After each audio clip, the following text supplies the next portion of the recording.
Our mini lesson today is about the holidays, Thanksgiving, which is sort of the official kickoff to forced toxic family fun. A really tricky, a very grief-filled, a very manipulation-filled, and I frankly often a very triggering time of year for people who have had to navigate narcissistic relationships. You scroll through Instagram and you would think every single damn person in the world has a functional family with matching pajamas. They're lying. I'm pretty convinced of that. But we don't know that at the time. And all it does is magnify that sense of feeling like we come from something broken, that there's something wrong with us, that there's something missing in us. Honestly, let's think of all the ways it can be messy.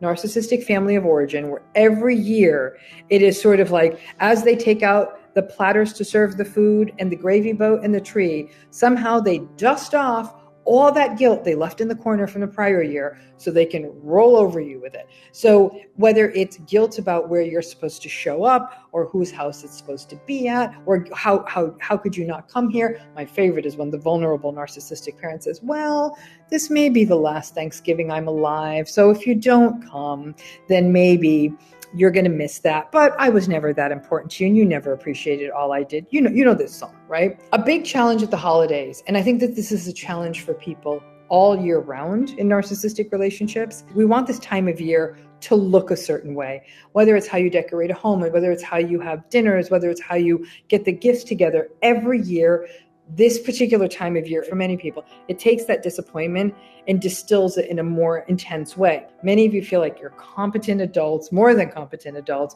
doing well, you have friends. Somehow we drive into our hometown or we walk into our family home and it's like kryptonite.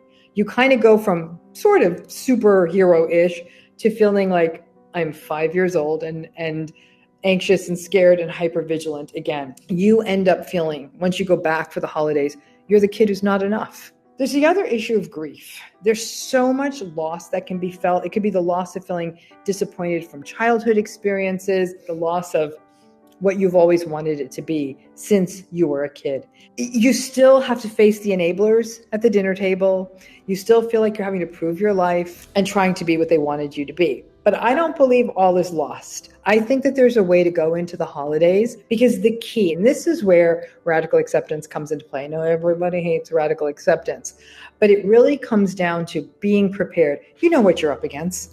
You have realistic expectations. You know exactly what this is going to be. And just because there's jingling bells or snow falling or whatever the hell that's happening, that's not going to be different at this time of year. If anything else, the emotionality of this time of year only means that it's going to be worse. And so it means that radical acceptance means that they're not going to be different this year. It's going to be exactly the same. So prepare in how you do anything. I love me some narcissism bingo. I honestly think it can really make the holidays go down a little bit easier. Like literally now, sit down and write the many, many things you know are going to happen.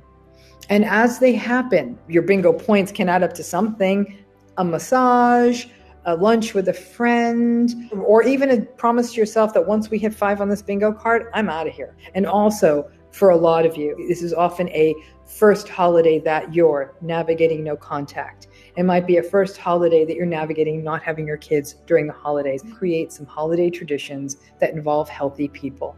Even if it's one friend where you say, we're not getting each other a gift, but we're going to go to some restaurant we've always wanted to try for lunch. Find a time to see and hear those validating voices and faces, so you have touchstones where this holiday season doesn't feel so desolate, but instead, there's a time you connect with other people. So find those ways in whatever way you can to create traditions of your own. And remind yourself that maybe the only reason you're showing up to that Thanksgiving table or dinner, there's one person you want to see, a beloved aunt, a cousin you rarely see, maybe someone's new baby. Make it about that person. Give your whole attention to them. And try, as much as it's hard to do, make that your true north and say, I am coming to see this one person. It's going to be dysfunctional with all the rest of these people, but if I can keep my focus there, it can really, really be a way to sort of make this feel more meaningful and purposeful. Join the Dr. Ramani Network today.